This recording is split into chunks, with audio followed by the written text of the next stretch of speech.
القرآن، آپ ان سے کہیے ہمیں اگر کوئی مصیبت آئے گی تو وہی آئے گی جو اللہ نے ہمارے مقدر کر رکھی ہے، وہی ہمارا سرپرست ہے، اور مومنوں کو اللہ ہی پر توکل کرنا چاہیے۔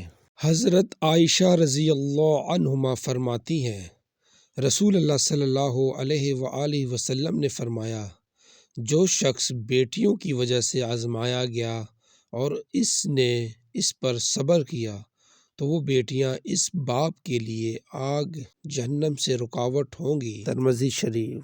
حضرت علی رضی اللہ تعالی عنہ نے فرمایا، کسی کی اچھائی کا اتنا بھی فائدہ مت اٹھاؤ کہ وہ برا بننے کے لیے مجبور ہو جائے۔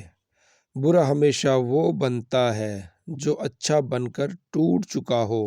سنہرے الفاظ، منافق دوست اور سائے میں کوئی فرق نہیں، دونوں روشنی میں آپ کے ساتھ ہوتے ہیں اور اندھیرے میں غائب ہو جاتے ہیں۔